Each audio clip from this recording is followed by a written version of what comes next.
하나님 말씀은 마가복음 2장 13절에서 28절입니다.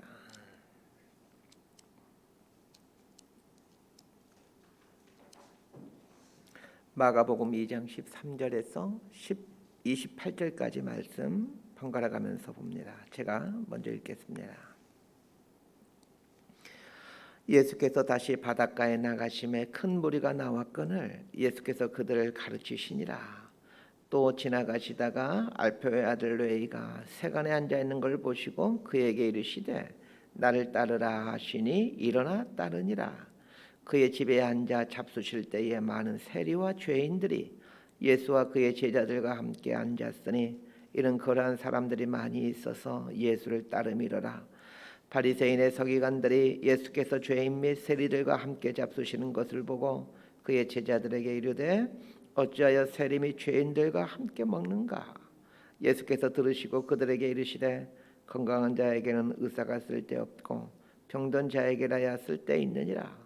나는 의인을 부르러 온 것이 아니요 죄인을 부르러 왔노라 하시니라. 요한의 제자들과 바리새인들이 금식하고 있는지라. 사람들이 예수께 와서 말하되 요한의 제자들과 바리새인의 제자들은 금식하는데 어찌하여 당신의 제자들은 금식하지 아니하나이까? 예수께서 그들에게 이르시되 혼인집 손님들이 신랑과 함께 있을 때에 금식할 수 있느냐? 신랑과 함께 있을 동안에는 금식할 수 없느니라. 그러나 신랑을 빼앗길 날이 이르리니 그날에는 금식할 것이니라. 생배 조각을 낡은 옷에 붙이는 자가 없나니 만일 그렇게 하면 기운 새 것이 낡은 그것을 당기어 헤어짐이 더하게 되느니라. 새 포도주를 낡은 가죽 부대에 넣는 자가 없나니 만일 그렇게 하면 새 포도주가 부대를 터뜨리어 포도주와 부대를 버리게 되리라. 어디 새 포도주는 새 부대에 넣느니라 하시니라. 안식일에 예수께서 밀밭 사이로 지나가실새 그의 제자들이 길을 열며 이삭을 자르니 바리새인들이 예수께 말하되 보시오 저들이 어찌하여 안식일에 하지 못할 일을 하나이까? 예수께서 이르시되 다윗이 자기와 및 함께한 자들이 먹을 것이 없어 시장할 때에 한 일을 읽지 못하였느냐? 그가 아비아달 대제사장 때에 하나님의 전에 들어가서 제사장 외에는 먹어서는 안 되는 진설병을 먹고 함께한 자들에게도 주지 아니하였느냐? 28절까지 함께 읽습니다. 또 이르시되 안식일이 사람을 위하여 있는 것이요 사람이 안식을 위하여 있는 것이 아니니 이러므로 인자는 안식일에도 주인이니라. 아멘. 오늘 본문에는 세 개의 사건이 등장합니다. 레위를 이제 제자로 부르시는 사건, 그리고 금식에 대한 논쟁, 또 하나는 안식일에 대한 논쟁입니다. 서로 다른 주제들 하나로 연결하기는 쉽지 않고 각각의 이 사건들에 대한 의미를 파악해 보는 것으로 오늘 또 설교를 하려고 합니다. 세 번째 주제인 안식일 논쟁은 다음에 다루기로 하고 앞에 나온 두 개의 사건만 다루기로 하겠습니다. 자, 14절 말씀 우리 함께 읽도록 합니다. 시작. 또 지나가시다가 알페오 아들 레위가 세간에 앉아 있는 걸 보시고 그에게 이르시되 나를 따르라 하시니 일어나 따르니라. 오늘 본문에 나오는 이 레위란 마태를 말하죠. 마태복음의 저자인 마태를 말합니다. 이 마가복음은 기원후 한 65년경에 쓰여진 책인데 오늘 본문에 나오는 이 마태 레위가 예수님의 제자로 부름받은 때와 이 마가복음이 기록된 때는 시간적으로 한 40년 가까이 간격이 있습니다. 그런데 마가는 어떻게 마태가 세간에 앉아 있을 때 예수님이 오셨다라는 것을 기억할 수 있을까? 한번 생각해 볼 필요가 있습니다. 자, 여기 앉아 있다라는 말은 단순히 서 있거나 앉아 있었다 이런 걸만을 말하지 않습니다. 이거는 심리적인 상태, 어떤 정신적인 상태 이런 걸 말해주는 단어입니다. 앉아 있다라고 번역되는 헬라어 단어 카테마이라는 단어는 종종 주저앉다라는 의미로 사용되는 단어입니다. 그렇습니다. 마태는 주저앉아 있었던 것입니다. 그러니까 예수님이 그때 오셨다는 것을 마태가 주저앉아 있을 때 예수님이 오셨다는 것을 시간이 지난 후에도 기억하고 있는 거죠. 그럼 마태는 왜 세간에 주저앉아 있었던 것일까요? 그가 일하고 있는 곳이었기에 앉아서 일하고 있었겠지만 그러나 그는 거기서 인생의 의미를 발견하지 못하고 있었습니다. 이거는 당시 세리라는 직업을 갖고 있는 사람이라면 누구나 갖고 있는 어떤 삶에 대한 회의였습니다.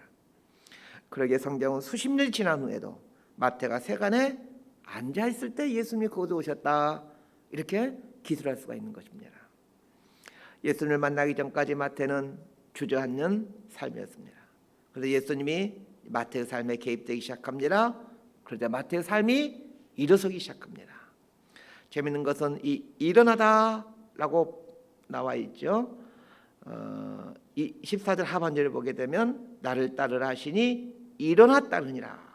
여기 일어나다 해당하는 헬라 단어가 아리스템이라는 단어인데 이 아니스템이라는 단어는 죽음에서 일어서다라는 의미를 갖고 있는 단어입니다. 그렇습니다.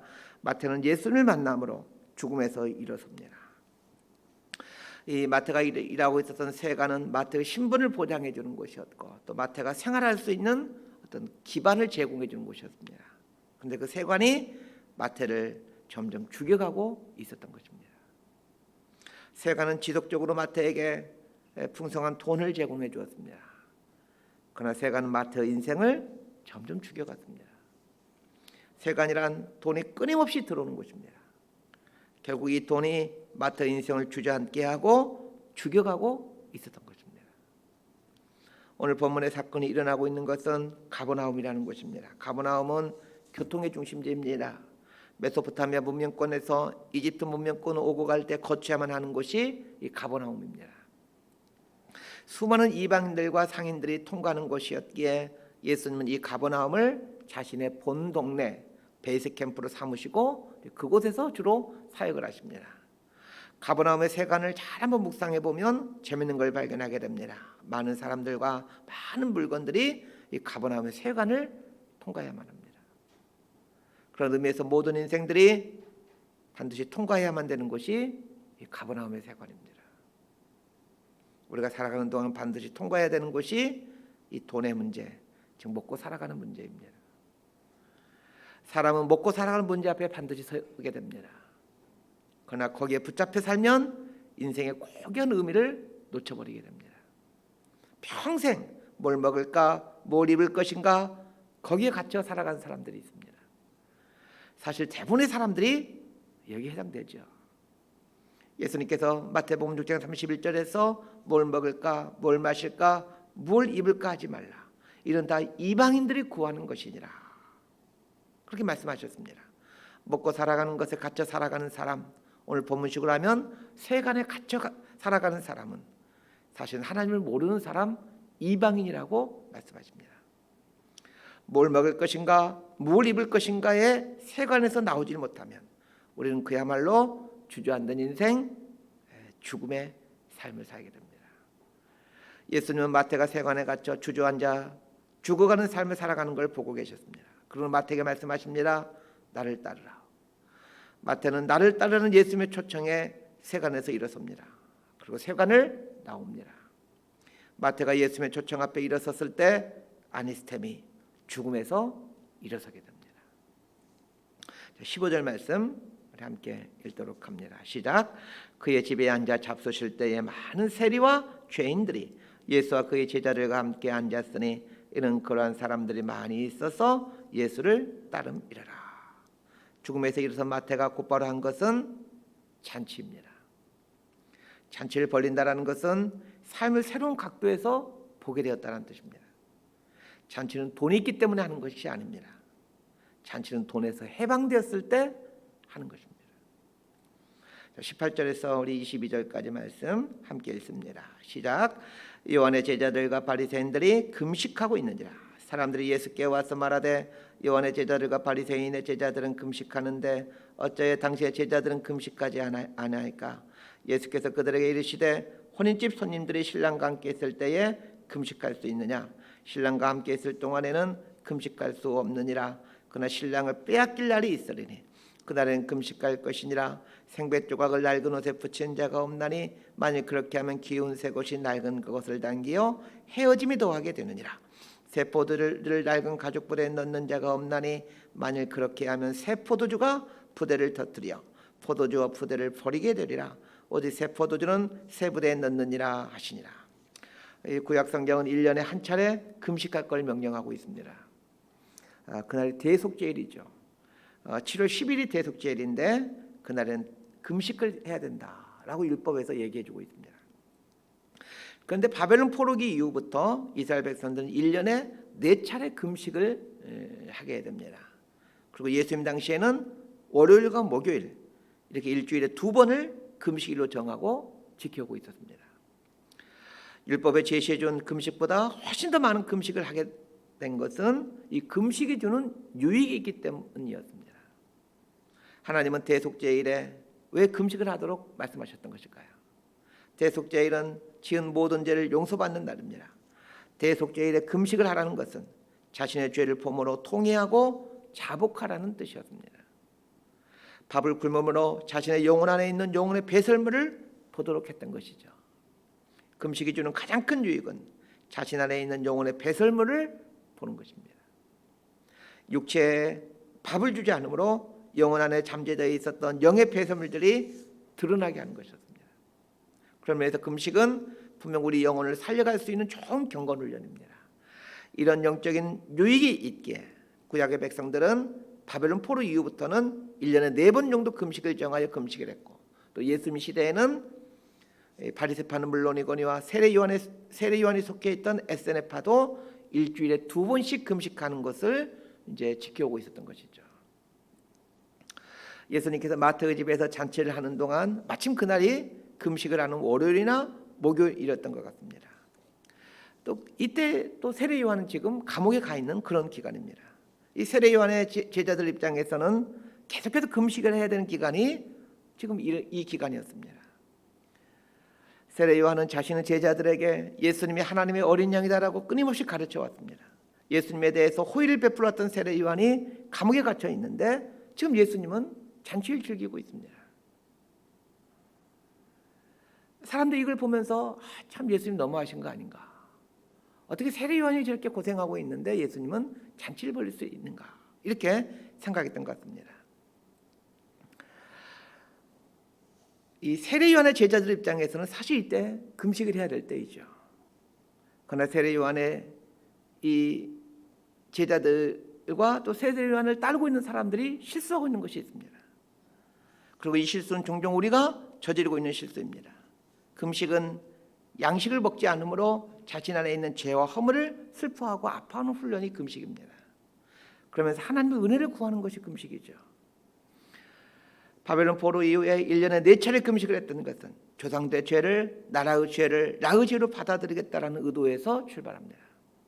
예수님 당시 일주일에 2번이나 금식을 했던 것은 자신의 죄뿐만 아니라 민족과 이웃의 죄를 나의 허물과 죄로 여기고 통회하기 위해서였습니다.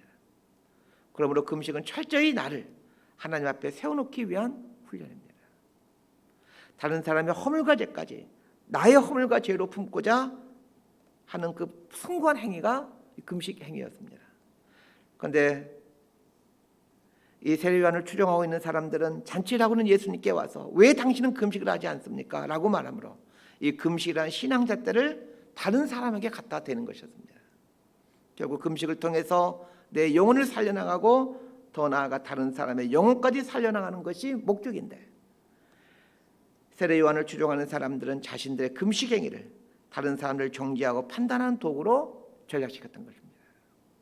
이처럼 좋은 경건 훈련이라 할지라도 상대방을 죽일 수 있는 무서운 비수가 될 수 있다는 것을 아셔야 됩니다. 우리 그리스도인들은 여러 가지 좋은 영적인 도구들을 갖고 있습니다. 말씀 묵상이라든지 기도라든지 섬김이라든지 봉사라든지 찬양이라든지 여러 가지 경건 훈련을 통해서 하나님을 섬겨가고 있습니다. 그러나 자신을 성장하게 해주는 이 영적인 도구들을 사용하여 다른 사람을 찌를 수가 있습니다. 예수님께서 금식에 대해 얘기하시다가 생배조각과 세포도주 이야기를 하십니다. 그런데 여러분, 이 생배조각과 세포도주가 금식과 무슨 상관이 있습니까? 결론부터 이야기해야 이 비유를 이해하기가 쉬울 것 같습니다. 생배조각과 세포도주는 예수님을 의미합니다. 그렇다면 낡은 옷, 낡은 가죽 부대는 뭘 의미하겠습니까? 종교적인 전통을 의미합니다. 지금까지 계속 얘기해온 금식을 포함한 수많은 종교적 전통들을 뜻하고 있습니다. 낡은 옷, 낡은 가죽 부대는 요한의 제자들과 바리새인들이 지켜오고 있는 그 금식에 대한 자세와 행태를 말합니다. 금식 자체가 낡은 옷, 낡은 가죽 부대가 아닙니다. 금식은 그냥 옷, 그냥 가죽 부대입니다. 그러면 무엇이 낡은 옷, 낡은 가죽 부대입니까? 아무런 생각 없이 전통이니까 본질과 내용을 잊어버리고 낡은 가죽 부대, 낡은 옷이 되는 것이죠. 자신의 죄와 허물을 돌아와야 되는 금식이 다른 사람의 신앙을 평가하는 잣대로 전락했다라면 그 금식은 낡은 옷, 낡은 가죽 부대가 됩니다. 옷으로서의 기능을 상실한, 부대로서의 기능을 상실한 종교적 전통이 문제인 것입니다. 금식이 문제가 아니라 생각 없이 잘못된 잣대로 사용된 금식이 낡은 옷과 낡은 가죽 부대가 된다라는 말입니다. 비단 금식뿐만이 아닙니다. 모든 종교적 습관과 전통이 다 변질되어서 이렇게 낡은 옷, 낡은 가죽 부대가 될 수 있습니다. 처음 시작할 때는 다 새 옷이죠. 새 가죽 부대입니다. 그런데 시간이 지나면서 이 낡은 옷, 낡은 가죽 부대로 변질되어 버립니다. 그러면서 우리는 다 옷입니다. 가만히 있으면 낡은 옷이 될 수밖에 없죠. 새 옷이 될 수 있는 방법은 한 가지밖에 없습니다. 날마다 생배로 기워가는 것입니다. 우리는 다 부대입니다. 가만히 있으면 시간이 지나면서 낡은 부대가 될 수밖에 없습니다. 낡은 부대가 새 부대가 될 수 있는 방법은 날마다 새 포도주를 담아 그 포도주의 발효력이 내 몸에 배어가게 하는 것입니다. 부대에 새 포도주를 매일 담는다라는 말은 매일 나를 비워낸다는 뜻이기도 합니다. 부대 안에 있었던 낡은 포도주를 버려야만 새 포도를 담을 수 있지 않겠습니까? 그러면서 부대의 새 포도를 매일 담는다는 말은 매일매일 나를 비워낸다는 뜻이기도 합니다.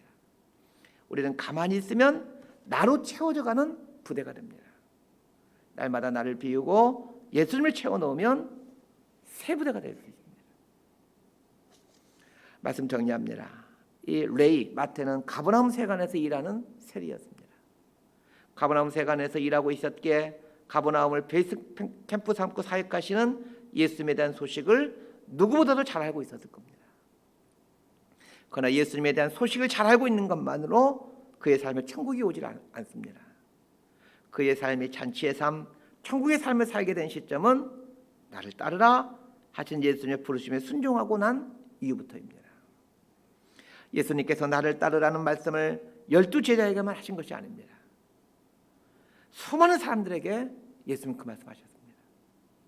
그러나 대부분은 따르는 삶을 살지 않습니다. 그러게 그들의 인생은 다 군중으로 남아있게 되죠. 예수님을 따를 때 일어서게 되는 삶을 살게 된다는 걸 꼭 기억하셔야 됩니다. 금식은 참 좋은 것입니다. 금식은 나를 비워내는 것입니다. 그럼에도 금식은 나를 새 부대로 만들어낼 수 있습니다. 금식의 본래의 목적처럼 내 안에 있는 영의 배설물을 보게 함으로 그걸 비워내게 한다면 그 금식은 분명 나를 새 부대로 만들어가는 금식이 됩니다. 그러나 다른 사람을 측정하고 판단하기 위한 금식이 되어갈 때 내 인생은 곰팡이가 피어가는 낡은 부대가 되어갑니다.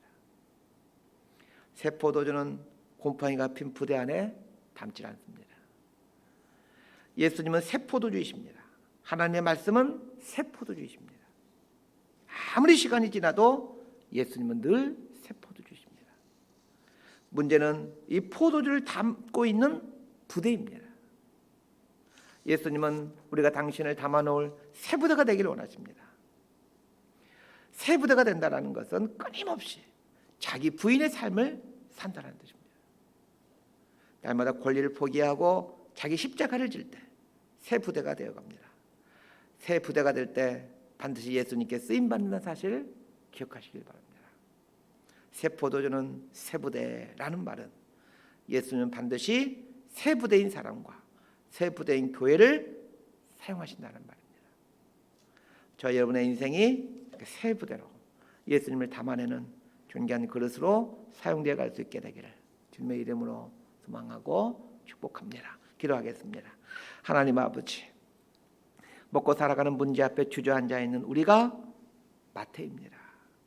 마태와 같은 인생에게 다가오셔서 나를 따르라 말씀하시는 주님의 음성을 듣고 그 옛날 이 마태가 일어섰던 것처럼 우리 역시 일어서서 주님과 함께 믿음의 여행을 떠나는 저희들 삶이 되게 해 주옵소서. 주님과 함께하는 믿음의 여정은 잔치의 삶임을 오늘 말씀을 통해 알게 됩니다. 죄를 용서하시기 위해 찾아오신 이 주님의 초청에 반응하여 주저앉아 있던 삶의 자리에서 일어서는 우리 모두가 되게 하여 주옵소서. 새 부대가 되기를 원합니다. 새 포도주이신 예수님을 매 순간 내 삶에 받아들여 매일의 삶이 새 부대로 변화되어가는 은총이 우리 삶에 있게 하여 주옵소서. 예수님 이름으로 기도드리옵나이다. 아멘.